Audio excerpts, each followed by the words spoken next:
নমস্কাৰ, মই প্ৰবাল গোস্বামীয়ে আপোনালোকক আজিৰ এই নতুন ভিডিঅ'লৈ স্বাগতম জনাইছোঁ। আজি দীপান্বিতা, পোহৰৰ উৎসৱ। এই দীপান্বিতাক প্ৰত্যেকখন ঘৰতে পালন কৰা হয়। প্ৰত্যেকখন ঘৰত আলোকেৰে সুসজ্জিত কৰা হয়। আজি আমি এই পোহৰৰ উৎসৱক পালন কৰাৰ এক প্ৰচেষ্টা কৰিছোঁ আৰু মোৰ ওচৰত মোৰ পৰিবাৰ আছে। তেওঁ কি কৰি আছা তুমি? মই চাকিখিনিত অলপ নতুন ৰূপ দিবৰ চেষ্টা কৰিছোঁ, গতিকে তাৰে অকমান চেষ্টা চলাইছোঁ আৰু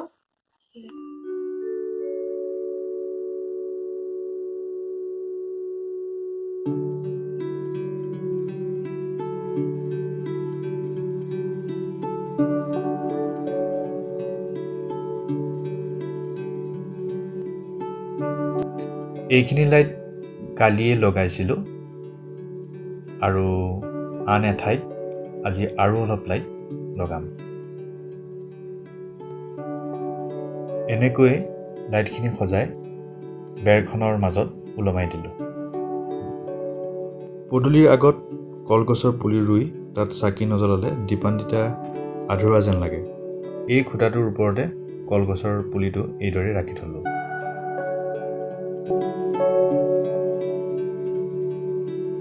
বাঁহৰ খুঁটা কেইটামান এইদৰে সজাই দিলোঁ আৰু তাৰ ওপৰত চাকিটো ৰখাবলৈ কচু গছৰ ডাল কাটি লগাই দিলোঁ।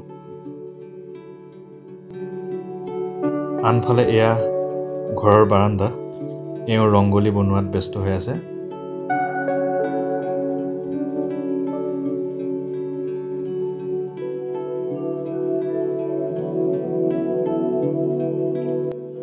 আৰু কি কি কৰিব আছে ইয়াত?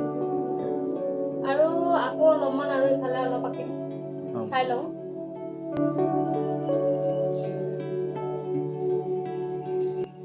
ৰঙা নীলা ডাঠ কাগজেৰে এওঁ চাকিকেইটা বনালে। কাগজৰ চাকিকেইটা এইদৰে বেৰত সজাই দিলোঁ, লগতে লাইট অলপো লগাই দিলোঁ। ৰংগলীটো ইতিমধ্যে হৈ উঠিছে আৰু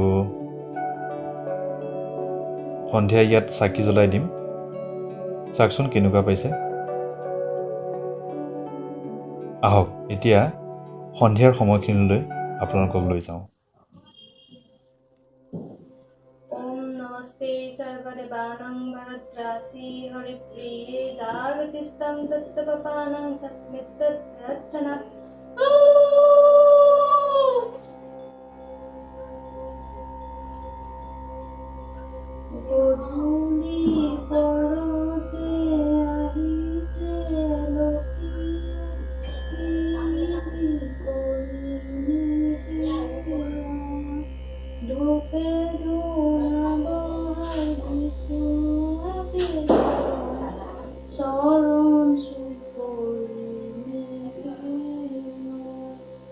সন্ধিয়া এইদৰেই ঘৰৰ মণিকূটত শৰাই এভাগ আগ কৰি সেৱা লৈ চাকি বন্তিবোৰ জ্বলাবলৈ আৰম্ভ কৰোঁ।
এইদৰে আমি পোহৰৰ উৎসৱ দীপান্বিতা উৎসৱটি পালন কৰিলোঁ। ভিডিঅ'টো চাই কেনেকুৱা পালে মন্তব্য কৰি জনাব। আপোনালোকৰ মন্তব্যই আমাক উৎসাহিত কৰিব আৰু সকলোলৈ এই দীপান্বিতাৰ শুভকামনা জ্ঞাপন কৰিলোঁ। দীপান্বিতাৰ এই আলোকে আপোনালোকৰ সকলোৰে জীৱনবোৰ সুখময় কৰক, শান্তিময় কৰক, তাৰেই কামনা কৰিলোঁ। এনেদৰে আমাৰ ভিডিঅ'বোৰ সদায় চাই যাব। চেনেলটো ছাবস্ক্ৰাইব কৰিব, শ্বেয়াৰ কৰিব, লগতে লাইক কৰিব। ভিডিঅ'টো চোৱাৰ বাবে পুনৰবাৰ আপোনালোকক ধন্যবাদ জ্ঞাপন কৰিলোঁ।